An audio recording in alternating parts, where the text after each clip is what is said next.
I'm doing a live reading of the first chapter of my book. So, my book, the reason this is called Felonies and Poppy Seeds is because my book is called Felonies and Poppy Seeds. I started writing it about 10 years ago, maybe more now, and it got really difficult because it's so traumatic. This is my life story, and it comes with really heavy trigger warnings. So just keep that in mind. I don't hold back. It's all true, and I keep it very real. And the goal is because I don't want anyone to feel alone if they're going through this. So I would like someone to jump on to make sure you can hear me.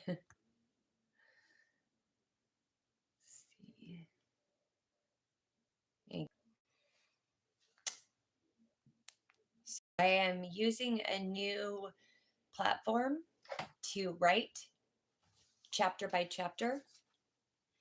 And that's what brought me to doing this. So I'm going to just go ahead and start reading. Um, hey, Sadie.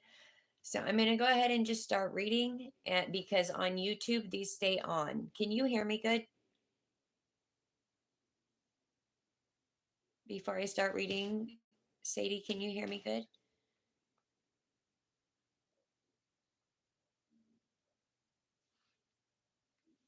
Okay, I'm going to assume you can hear me. Okay. All right. So Felonies and Poppy Seeds, Chapter 1. In the passenger seat of my mom's Ford Explorer, I was completely panicked. I was destroyed inside. But here's the thing, I had no idea of my emotions or my state of being. All I knew and could think about was getting well before our destination, my destination, that I felt I had been tricked into. The truth was, however, that I had made this choice. Why? Why the fuck had I made this choice? The reasons were in there somewhere, rattling around in my brain. My brain that I hadn't consciously used probably my entire life. Not probably, but completely and truthfully. The bottom line was I was on my way, no matter how, why, or who decided. It was a very quiet drive. If I glanced over at my mom, I could see a sparkle to her eyes. It was not a happy sparkle. The glistening was her tears that she was doing a good job at not letting fall. I didn't allow myself to feel around my mom's broken heart. More so, I didn't allow myself to feel around my own broken, no, my own shattered heart. I had been numbing it for over 5 years, way longer than that once this story continues. I was used to surface. It's what I knew. I never seemed to be able to think below surface level. When I had, it always caused pain. Pain for me, pain for my kids, and pain for everyone who cared about me. I couldn't control my emotions. I hadn't been able to for my entire remembered life. What the fuck is that? I didn't know or understand, because to know or understand required thinking below surface level. It was too dangerous for me. If I slipped below the surface, my life would have been at stake, more than it already was. I was acutely aware of this, and this only. Everything else had to stay hidden from my own self, by my own self. What a fuck mess I had gotten myself into. I believed it was my fault, all of it. I was so terrified to feel, so terrified, that I had shut it all off years before my daughter was murdered by my abuser. Although when that horrific event happened, I knew I had two choices. The choices were both grim, to say the least: take my life or numb it.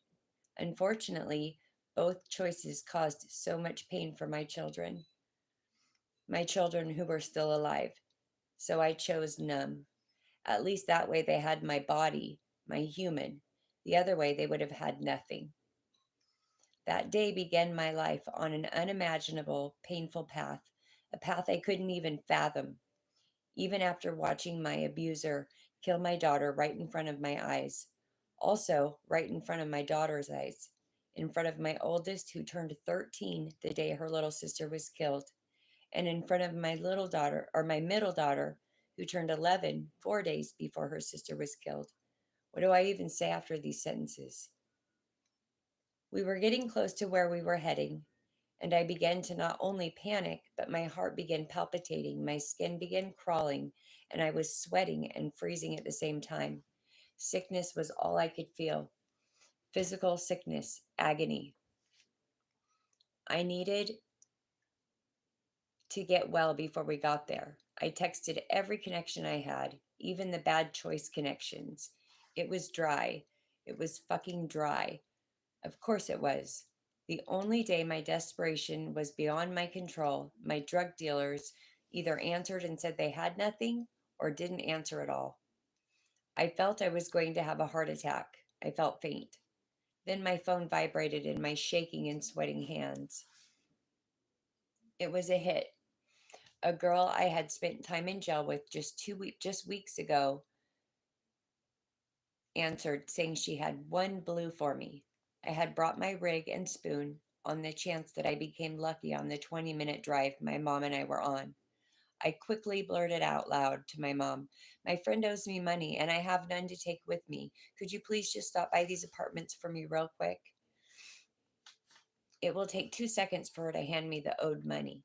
My mom, she is not and was not stupid, but she swallowed hard, continued to suck up her tears, and silently pulled into the apartments I had directed her to. She knew what I was doing. I knew it. She knew it. She pulled the Explorer into a parking space, and I jumped out practically before the vehicle was completely stopped. I ran to the apartment and knocked on the door where this girl I hardly knew told me she would be, waiting for me with a blue. She opened the door and took my money, the only money I had to my name, $30. She said, "I'll be right back," and shut the door. My heart dropped into my stomach. I knew the game. I was the game. She didn't hand me the blue. She took my money and shut the door to go get it.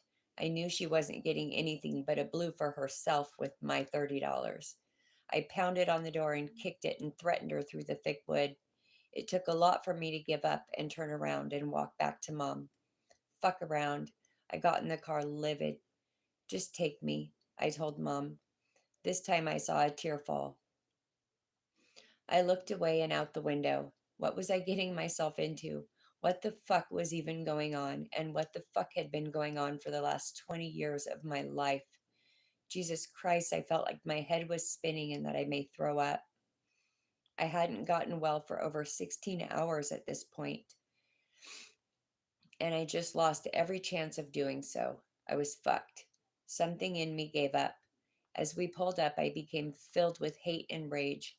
Mom helped me with my suitcase and walked me in. Through my anger and withdrawal, I became extremely fearful in that moment. They made me hug my mom and say goodbye, and I did. And I cried. She cried, and they told her she needed to leave. And there I was, alone, so alone. I hated every single person in this facility before I even knew their names. I was determined to make life hell for all of them. I had no idea that my hatred was towards me, that I was reflecting it outward because, again, that took deeper than surface thought. Was I really going to be sober for the first time since my daughter's murder? I mean, seriously? How could I be? How could I go back 6 years to the day I began to run harder and faster than I had the entire 7 years I lived with my abuser and be sober and aware? What was it going to do to me? I believed with my whole heart that it would truly take my life. How could a mother face the murder of her child? And even further than that, face that I had left my two older girls for heroin right after. I wasn't going to make it. That was one thing that I thought I knew. I walked up to the front desk with my Dolce & Gabbana purse that I was so fucking proud of. My boyfriend had gotten it for me a couple weeks before my last jail stint. He had traded some heroin for it so I could have something nice. I was so fucking proud of that purse, and the lady at the front desk told me to hand it to her. No. There were already others behind the counter, gloved up, turning my suitcase inside out. Fucking humiliating. I told her I would keep my purse, but thank you. And she smiled and laughed. She smiled and laughed and very cheerfully said, I have to check the contents before you can be taken to your room. You'll get your bag back, I promise. Oh, I fucking hated her. I tossed my purse on the counter. She began to hum an upbeat sounding tune with that grin on her face that made me want to slap it off of her. She gloved up and turned my purse upside down and let the contents fall out on the counter, not even gently at all. What in the fuck? I knew what was in there, but to see it fall out on the counter in front of other people, workers, and clients walking in and out, it was just so fucking humiliating. I would just continue to go deeper and deeper into shock and fear. Looking at the counter, I saw my rig, my dirty spoon, a pair of dirty panties, and a bunch of loose tobacco. And that was it. I wasn't about to be embarrassed. Why should I be? My daughter was dead. I could do heroin if I fucking wanted to. She was still humming, and then abruptly stopped. I'm going to dispose of these, she announces, still smiling, holding the rig and spoon in one hand. Would you like to keep the rest? The rest? My panties and my purse? I said, you can have my panties, but I'll take my purse, thank you. I even managed a sarcastic smile. I was feeling weak. Withdrawal was here. I was taken to intake. I threw up in the intake office right on the floor. I had fucking told her I was in withdrawal. She didn't listen. By the time intake was over, I was so finally, I was taken to my room, which to my ignorance had three others in it. Roommates. Fucking yay. They didn't look sick. They had been there a while, or they were tweakers and not junkies. That was my judgment, and the last thought I had before I crawled into bed, praying for any amount of sleep before withdrawal kicked in full force and took sleep from me for days, maybe weeks. I didn't know how long. I had gone through withdrawal before, waiting for my boyfriend's unemployment paycheck, but never to no end like this. There was no paycheck waiting for me next week to get me up and well. So I truly didn't know how long this could or would take. I fell asleep and I woke up 20 minutes later. I got 20 minutes. 20 fucking minutes.